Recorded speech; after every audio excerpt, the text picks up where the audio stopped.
그러면서 로마를 국가로 인정하고 있으면서 만약에 예수님이 로마의 세금을 내라고 말씀하셨다고 고발을 한다면 그들도 사실은 먼저 고발당해야 하는 것입니다. 그러니까 이미 모순이에요. 예수님께 이러한 질문을 가지고 왔다라는 것 자체가. 더 나아가서 예수님은 그들의 모순을 보여주심과 동시에 이 질문을 통해서 진리의 빛을 나타내십니다. 20절, 이 형상과 글이 누구의 것이냐. 당연히 그 동전에는 로마 황제의 형상이 있고 로마의 황제를 높이는 글이 있기 때문에 그들은 쉽게 대답했죠. 21절, 가이사의 것입니다. 아 그래? 그럼 가이사의 것은 가이사에게, 하나님의 것은 하나님께 바쳐라 라고 말씀하십니다. 함정에 빠지지 않으실 뿐 아니라 오히려 그들의 모순을 드러내시고 그리스도인이 하나님과 국가에 대해 어떠한 의무를 가지고 섬겨야 하는지 신앙의 원리를 말씀해 주신 것이죠. 여러분, 가이사의 것은 가이사에게 바치라는 것은 가이사가 하나님보다 위대하다는 뜻이 아니라 그와 반대죠. 모든 권세가 하나님께 있고 모든 나라와 주권자를 세우신 분이 하나님이시라는 거죠. 그렇기 때문에 하나님이 권위 아래에 있는 자이기 때문에, 하나님이 세우셨기 때문에 하나님의 권위를 인정함으로 국가와 지도자의 권위를 인정하고 국가에 대한 의무를 다 해야 한다는 것입니다. 그러나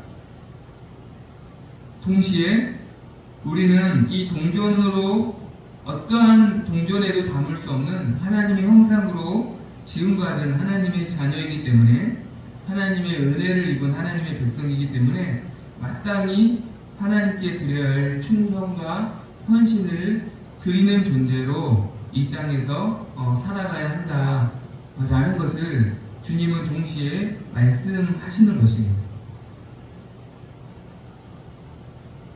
예수님의 이 강조점은 이것입니다. 가이사의 것은 가이사에게, 하나님의 것은 하나님께 바치라.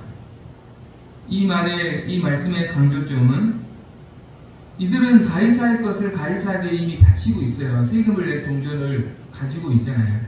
그러니까 그들이 지금 세금을 내고 있다는 것을 증명하는 거죠.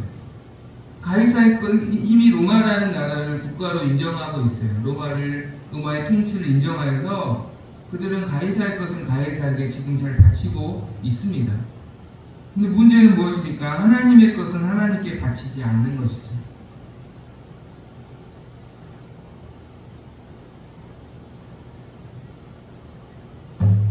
주님은 이 21절 말씀을 통해서 하나님의 것을 하나님께 드리고 있느냐, 이것을 사실은 물으시는 겁니다. 우리가 이런 말이 있죠. 절대 권력은 반드시 부패한다. 견제받지 않는 절대 권력은 반드시 부패한다. 이것이 모든 역사가 증명하는 사실입니다. 모든 제국들은 절대 권력이 되었을 때 다 부패하였고 그 부패의 결말은 멸망이었죠. 마찬가지로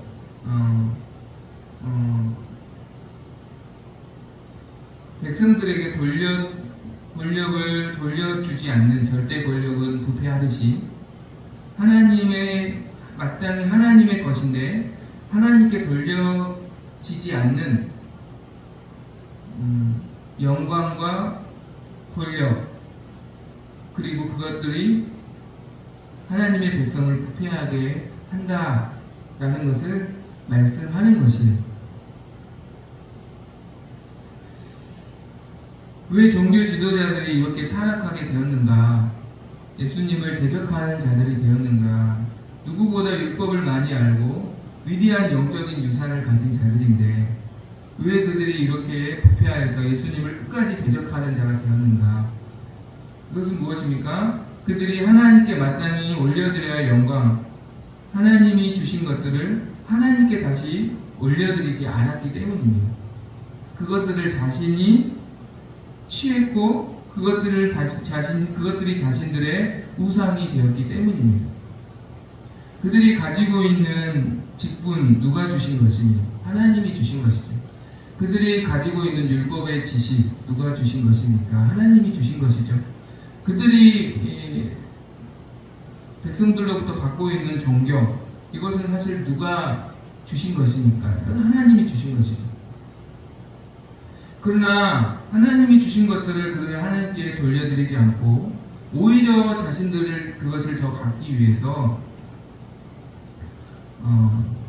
오히려 그것들을 우상 삼았기 때문에 그들은 절대 부패하는 자가 된 것입니다. 하나님의 것을 하나님께 바치지 않았기 때문입니다. 우리가 이런 이야기를 많이 들었습니다. 이스라엘에는 갈릴리 바다와 사해 바다가 있죠. 똑같은 기후와 또 똑같은 토지와 똑같이 요단강을 물을 받는 바다인데, 갈릴리 바다는 풍성한 물고기들과 바다 생물들과 새들이 지저귀는 곳입니다. 반대로 사해 바다는 한 마리의 물고기도 살지 못하고 심지어 새 한 마리도 다니지 않는, 너무나 염분이 많아서 생물들이 살 수 없는 죽음의 바다로 알려져 있습니다. 이유는 무엇일까? 요단강의 물을 갈릴리 바다는 받아서 다시 넓은 바다로 흘려보내지만, 사해 바다는 요단강의 물을 받기만 하고 흘려보내지 않는다는 것이죠. 흘려보내지 않는 바다이기 때문에 결국은 그 바다에는 썩어서 아무도, 어떠한 생물도 살지 못하는 바다가 된 것입니다. 우리가 하나님의 것을 하나님께 돌려드리지 않으면 우리 역시 이 바리새인들처럼, 종교 지도자들처럼 부패할 수밖에 없다라는 것을 주님 말씀하시는 것이에요. 우리의 믿음이 연약하고 부족하지만 분명히 우리에게 하나님이 주신 은혜가 있습니다. 이 하나님의 은혜를 다시 하나님께 돌려드리는 자가 되어야 하는 것이죠. 그리고 이번 여름 성경학교가 또 하나님의 것을 하나님께 다시 돌려드리는 그러한 시간이 되지 않을까 생각을 해봅니다. 또한 우리 주위에 있는 작은 자들을 외면하지 않고 또 계속해서 흘려보내는 것이 하나님의 것을 하나님께 또 돌려드리는 모습이 아닐까, 그렇게 또 생각을 해봅니다. 끝으로 우리는 예수님처럼 악을 분별하여 시험을 피하고 하나님의 도우심으로 늘 승리하기를 기도해야 합니다. 이들의 악은 위선과 위장에 능했고 또 대비자를 세워서 일하며 그들의 목적을 위해서 누구와도 손을 잡는 그러한 특징이 있습니다. 이것들을 분별해야 할 것입니다. 뿐만 아니라 우리가 예수님이 그러셨던 것처럼 기가 막힌 웅덩이의 함정에 빠질 어떤 위험에 처해 있을 때 우리는 끝까지 하나님이 주시는 은혜와 도우심을 구해야 할 것입니다.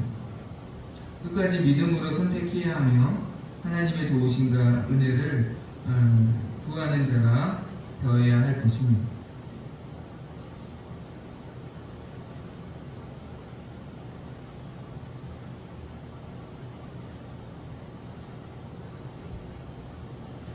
사실 본문의 말씀 보면서 이 다윗이 생각이 났습니다. 사실은 예수님께서 어떤 것을 택해도 고발당할 수밖에 없는 함정에 빠지실 뻔했잖아요. 다윗도 그러한 상황에 놓여져 있었어요.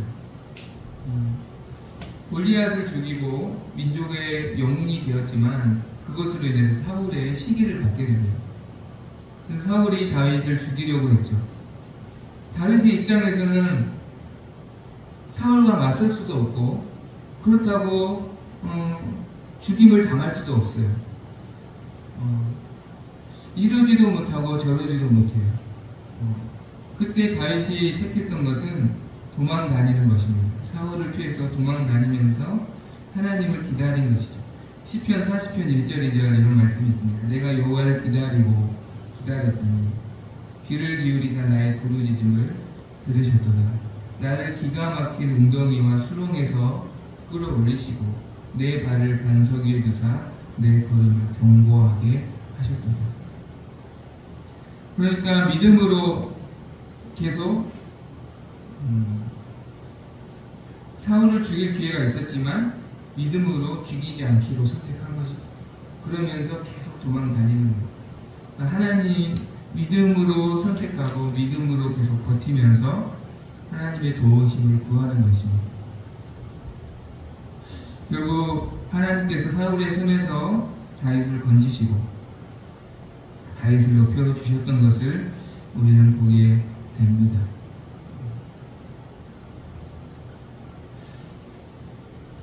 기가 막힌 웅덩이에 빠져 있을 때 더 믿음의 선택을 하고 믿음으로 버티면서 하나님의 도우심과 지혜를 구해야 할 줄로 믿습니다.